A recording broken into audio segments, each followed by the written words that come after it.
At the beginning of this story, we see a prison in Siberia where many German soldiers were held.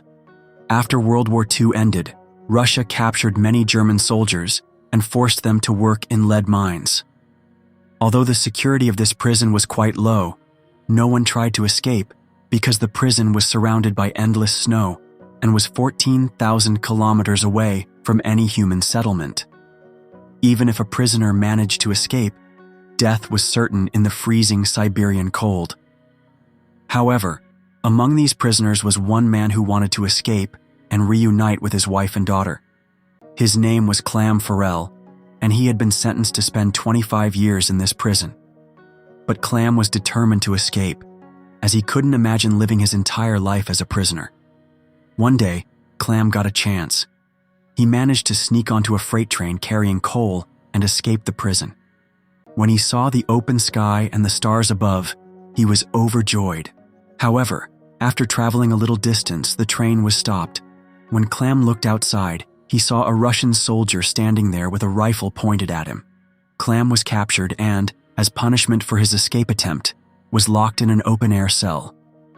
2 days later, the prison warden visited Clam, took him out of the cell, and told him that his fellow prisoners were eagerly waiting for him. But when Clam met them, they were waiting with sticks and rods in hand. Because of Clam's escape attempt, the other prisoners had been starved for 2 days. As soon as they saw him, they brutally beat him. Clam was so badly injured that he had to be admitted to the prison hospital.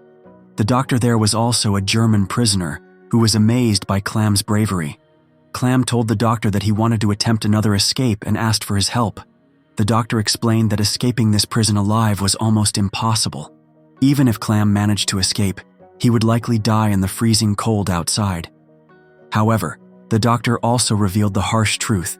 If Clam stayed, he would die anyway because the lead mines were so toxic that breathing the air there caused deadly diseases like cancer. So the doctor advised him to make one final attempt to escape. He gave Clam all his warm clothes and boots and informed him that Russian soldiers hid food supplies along the railway lines. The doctor also handed Clam a gun for self-defense. The doctor had gathered all this equipment because he had once planned to escape himself. But a week earlier, he had learned he had cancer and less than a month to live. Before Clam left, the doctor gave him a lunchbox and asked him to deliver it to his family and inform them of his death if he survived. That night, under the cover of darkness, Clam escaped again, this time deciding to travel on foot instead of boarding a train. The next morning, when the warden found out Clam had escaped again, he rushed to interrogate the doctor, only to find that the doctor had already taken his own life. The warden then dispatched many Russian soldiers to search for Clam, but after several days, they found no trace of him. Everyone assumed that Clam had frozen to death, but the warden knew that Clam was strong-willed and wouldn't give up so easily, so he ordered the search to continue. Meanwhile, Clam was trekking through the snowstorms, pushing forward with determination. 9 days after his escape, he suddenly heard dogs barking. When he turned around, he saw a sled approaching him. Before he could react, the sled passed him, and he woke up. It had just been a dream. Clam had been walking for 9 days, and now his food was finished. Hunger and exhaustion made it almost impossible for him to move, but he still refused to give up and kept going. After walking for several more days, his body finally gave out, and he collapsed from hunger. Several hours later, he regained consciousness and heard a strange sound nearby.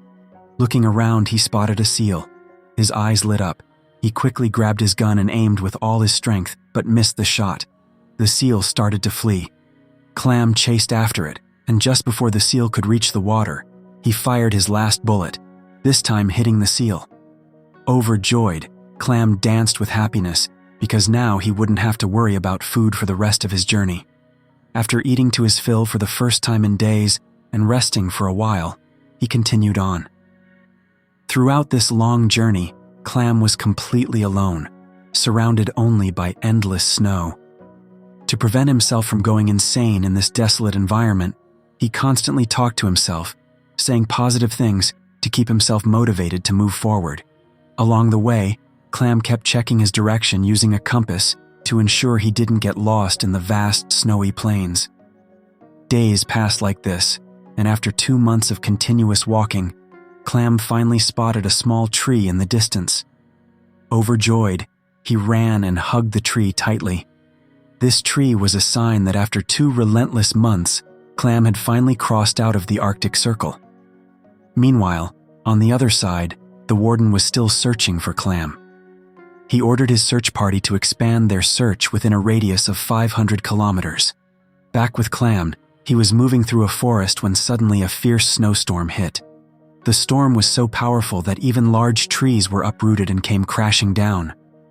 As Clam tried to move forward, a huge tree fell straight toward him. Fortunately, Clam's luck was still with him. 2 men named Samson and Matin, who were searching for gold in the forest, spotted him just in time and saved his life. After that, the 3 of them traveled together and, after many days, finally made it out of the snowy plains. While traveling, they came across a river. To cross it, they built a wooden raft. As they crossed, they began sharing childhood stories with each other. However, the river's current suddenly became very strong, and their small raft started spinning out of control. In the chaos, Samson lost his balance and fell into the water.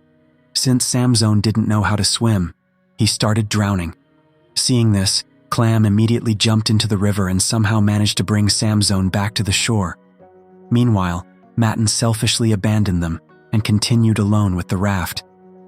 After some time, Matin reached a small hut where he was supposed to stay with Samson. Greed took over him, and assuming Samson was dead, he stole Samson's share of gold and belongings. But shortly after, Clam and a very much alive Samson also reached the hut. Furious at Matin's betrayal, Samson shot and killed him. After this, Clam and Samson packed their belongings and continued their journey together, still hoping to find a human settlement. Months passed like this, and soon winter arrived again, covering the once green forests in a blanket of snow. Since Samson's belongings were quite heavy, he struggled to walk through the snow. Seeing this, Clam offered to carry some of his load to help him. However, Samson grew suspicious, thinking that Clam might also be after his gold. In a panic, he attacked Clam and knocked him unconscious. When Clam regained consciousness, he saw a pack of wolves approaching. To save himself, he quickly climbed up a tree. But the wolves started pulling at his leg to drag him down. Since the tree was thin, it broke from the middle, and Clam fell down. His death seemed certain. But just then, gunshots rang out. When Clam opened his eyes, he found all the wolves dead. Hunters from the nearby area had arrived just in time and saved his life. They took Clam to their village, where the villagers cared for him and treated his injuries. After years of struggle, Clam had finally reached a human settlement, and seeing so many people around filled him with immense joy. He stayed in the village for several days, and the villagers treated him with great kindness. One day, however, a notice arrived, sent by none other than the warden himself. In the letter, he warned that a German soldier had escaped from their prison, and anyone found sheltering him would be charged with treason. Reluctantly, Clam had to leave the village. But before he left, the villagers gifted him lots of food and a hunting dog for company. Now Clam had a companion for his long journey and didn't feel so alone. After traveling for several more days, they spotted a lumber mill. Seeing it, Clam's dog rushed inside, searching for food. To rescue his dog, Clam followed him into the mill. The workers at the mill recognized Clam and took him to their boss. There, Clam told them his entire story. After hearing everything, the workers were filled with sympathy for him.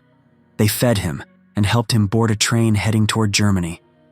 Clam was overjoyed, thinking he would soon be home, but he had no idea that the mill owner had secretly informed the warden. Now the warden and his soldiers were waiting for Clam at the train station.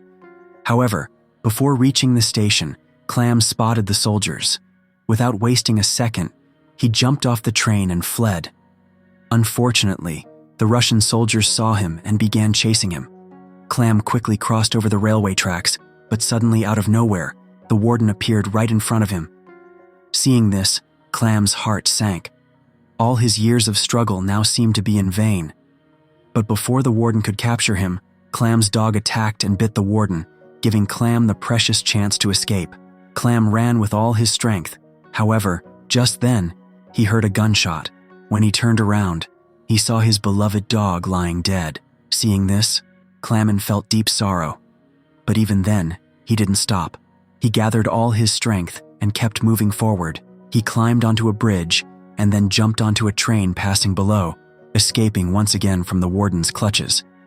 Days continued to pass, and Clam kept progressing little by little in his journey. Time flew by, and soon it was 1952. It had now been 7 years since Clam had escaped from prison. At this point, he was somewhere in Central Asia, wandering around at a village fair. At the fair, he saw various food stalls, but since he had no money, he could only look longingly and move on. Then he noticed 2 girls selling pancakes at a stall.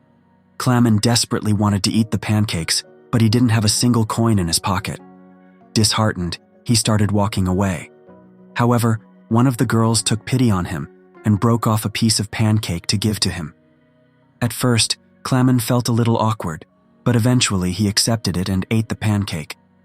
A Jewish man present at the fair witnessed all this. Later, Clam went to a church, and the Jewish man quietly followed him there. This man had also once been a prisoner of war, so instead of handing Clam over to the police, he decided to help him. He took Clam to his home, where Clam, after many years, could finally clean himself up and return to his old appearance. The man then gave Clam a new passport so that he could cross the Russian border and reach Germany. Before leaving, Clam thanked the man wholeheartedly and set off toward the Russia-Germany border. A few weeks later, Clam finally reached the border. He presented his passport to a Russian soldier stationed there. Clam was very nervous, scared that the soldier might recognize him or realize the passport was fake. But luckily, nothing like that happened. The soldier allowed him to cross the border. Clam was so overwhelmed with happiness that he couldn't stop smiling. Finally, he reached the bridge that, once crossed, would bring him back to his homeland, Germany. But just as he reached halfway across, a bright light shone in his eyes. When he opened them, he saw the warden standing in front of him. When Clam looked back, he realized he was still technically standing on Russian soil, meaning the warden still had the authority to arrest him. Clam's heart shattered. It felt like all his years of struggle were about to be in vain. But then, something unexpected happened. The warden moved aside and allowed Clam to pass. At first, Clam couldn't believe it, but he gathered his courage and kept moving forward. The truth was, the warden had been deeply impressed by Clam's sheer will to survive and his unbreakable spirit, so he chose not to arrest him and let him go home. Finally, Clam crossed the border and set foot back in Germany. He then made his way to his home, where he saw his wife and daughter. After a while, they left for church, and Clam quietly followed them. Inside the church, Clam's daughter recognized him. She ran and hugged her father tightly. Seeing Clam alive after so many years, his wife was overwhelmed with joy. Finally, the 3 of them embraced each other warmly, and with that, this incredible movie came to a beautiful end.